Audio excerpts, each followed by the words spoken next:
Welcome back to the Holy Homeschool Podcast. I am so excited to be talking about this particular topic today because I know it can be overwhelming for so many of us, for most of us.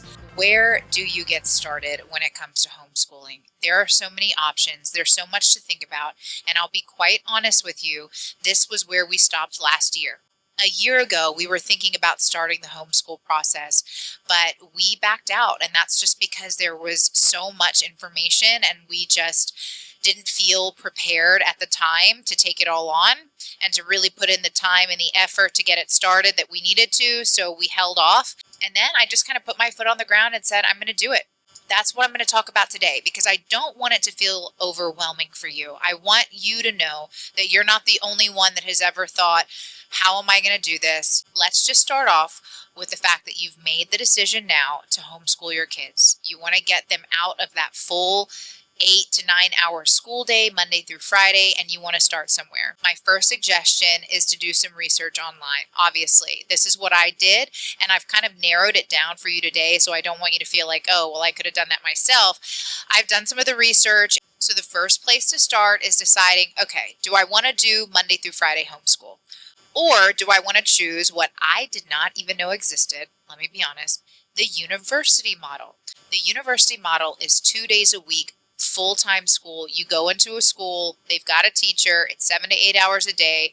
Then on the other 3 days of the week, you're at home and you are responsible for their education on those 3 days. However, the teachers on the days that they do go to school, they're the ones guiding you through the whole process. They're giving you that curriculum, they're telling you what the assignments are, and they're there to help you along the journey. I loved that idea, especially because I thought I was going to go full-blown out Monday through Friday homeschool. So we are doing it through a very well-known program here in Houston. There's multiple different university models in Texas. So I encourage you, if you're in Texas or wherever you are, to look up the university model style. 2 days a week at school, 3 days a week at home. It's a really cool place to start, especially if you know that you're the type of person that likes to dip their toe in the water. You got to see how it feels. Is it deep? Is it cold? You know, I'm not going to jump right in, but let's say you are. That's awesome. Monday through Friday, you're ready to go homeschool. You want it to be Christian-based, but you also want a solid academic curriculum. Well, there's Abiga.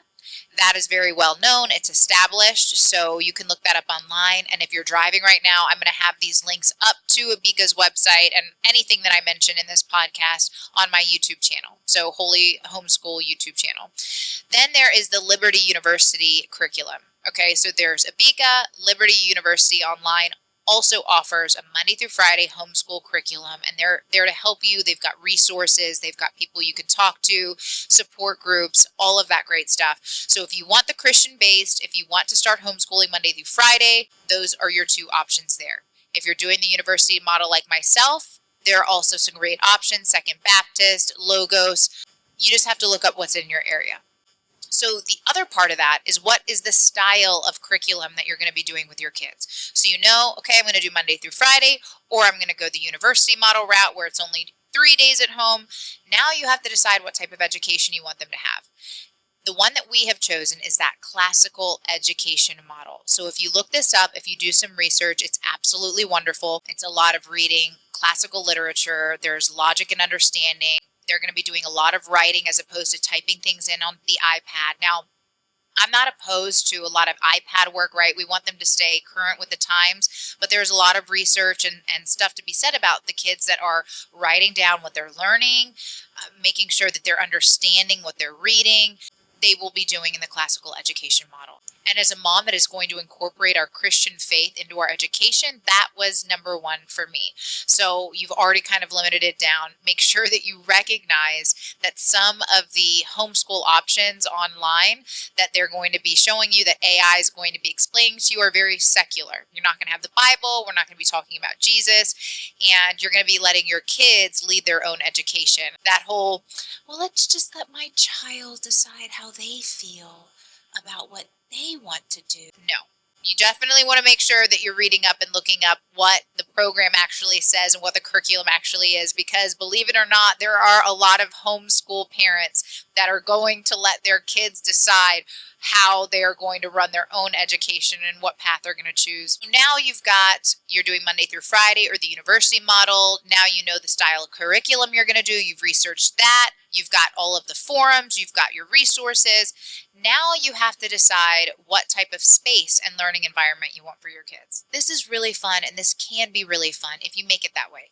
I am totally for you sitting at your kitchen table and doing all of your homeschooling there. Maybe your kitchen counter, that can totally be a space for you and your family, but you just have to know what's right for you and your kids. I personally know that my kids, if I sit them down at the kitchen table or the kitchen counter, we goof off a lot there. So that's just not an environment that I know that they're going to sit down and listen to me when I need to talk to them or even read. So what I did was set up a really fun space upstairs. My husband has his office downstairs, so I didn't want it to be too loud down here. I set it up upstairs, away from the noise, away from all of the stuff that we're typically in every single day, and I set up a classroom. So there's going to be a table where they're sitting. There's going to be a table where they can stand and do some work, just depending on how they're feeling. I don't want to glue them down to a desk. We're not doing that anymore. We are homeschooled. So I wanted to make sure that they had different types of areas that they can learn in. Standing desk, sitting desk. Then I set up a separate area where they can read. So I got this really cool bean bag. We didn't have one. You can get one anywhere. I'll put a link up to the one that we got. It's like giant. It's a king. So me and my husband can sit in it as well. But it's just a reading space. It's a place where they can feel comfortable. It's not the couch where they're used to watching TV. It's not their bed where they're used to jumping. It is a designated reading space in a little nook that they feel like is special to them for homeschool and being at home. These are things that you don't have to do. Remember, it can be any space in your home. But for me, I really wanted my kids to feel like this is exciting. And so I allowed them to be a part of that process with me. So when you're doing this and when you're planning it, I know you want to go full blown out mom mode. And if you're like me, you're type A, you want to do everything yourself. Let the kids get involved with you. Let them do some of that stuff with you, because it's a really great bonding experience, kind of that awesome new segue into your new lifestyle, being around your kids more. And it lets them feel like they're a part of it, like they were a big part of that classroom. They picked out some of the stuff that we hung on the walls. They got to pick out the beanbag chair and what size. They were looking online with me. We even went into a store called Mardell's. It's in Houston, the Katy area. They have an online shop too. It's really cool Christian homeschool based store. So you can find a lot of stuff on there if you want to go in person and you're in the Houston area. If not, they have a great website, or you can just find a lot of it on Amazon. But just do some of that shopping with your kids. Trust me, it was a really fun experience. And now they're excited to go into that space. They wanted to show daddy all the stuff that they set up. Again, just make it exciting, not just for you, but for them. Again, you can do it at the kitchen counter if that's where you guys want to do it, and you're just like, we just need to get it done. We don't have any extra spending right now, extra funds. I get it, trust me. Switching from being a full-time career mom, this was a big change.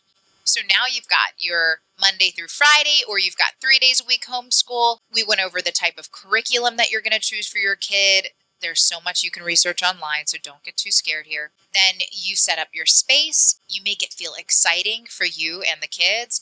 And then the last thing that I just wanted to say in this particular episode was write down all of the reasons why you started to homeschool. Because from day one, even before school starts, it hasn't even started for us yet, it can be overwhelming and you can second guess yourself. Don't do it. Don't do it.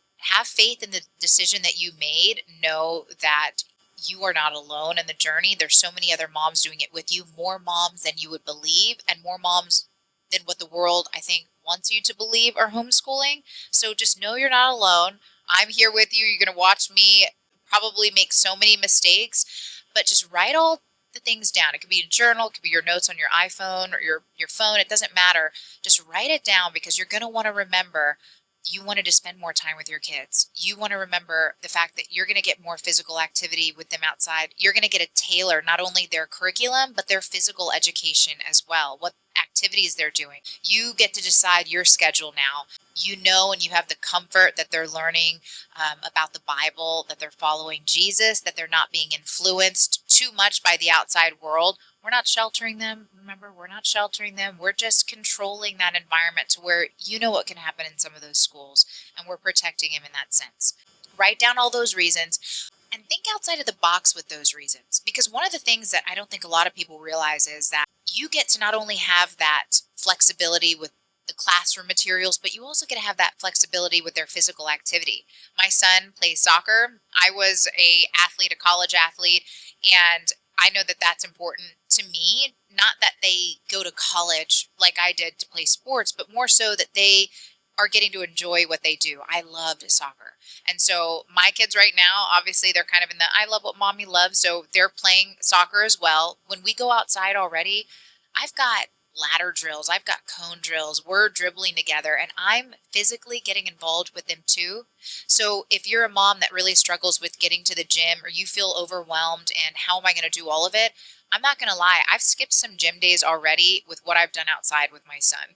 We are doing drills and I'm in the trenches with him. If I make him do push-ups, I'm going to do push-ups with him, and we laugh together. We've had some like deep belly laughs doing some of the exercises together. But hey, I'm like going to stay in shape. So it's actually so much fun. So think about it that way. Think of not only all the ways that you're going to get to learn with them upstairs, because I've already read some of the books and I've forgotten half of this stuff, and I'm getting to deep dive more into the Bible and making sure that they know, and it's so crazy. But I'm also getting to go outside with them and be active with them. And sometimes, yeah, I'm missing the gym days, but I am I am getting some physical activity out there on those ladder drills, okay? And it's fun. It's fun for me. It brings back memories. You don't have to be an athlete, ladies. You don't have to be an athlete. You can go outside and toss the ball in the air with your kids. Doesn't matter what sport it is. You can toss them some baseballs, some footballs. Just get out there with them. It's a lot of fun. And if the backyard isn't enough, take them to the park. You've got a lot of parks close to you. I've already taken them to multiple. They get excited when we change it up. So just remember that. You are now homeschooling. I want my kids to have a more tailored education. I know exactly what they're going to be learning. I know that this is benefiting them specifically. They need work here. They don't need work here. We can go up to third grade math, even though he's in second grade math. We're excelling there, so why not? Think and remember. Write it all down. Write it all down so that you can go look at it, and then you can take a deep breath and remember you're doing it for a reason.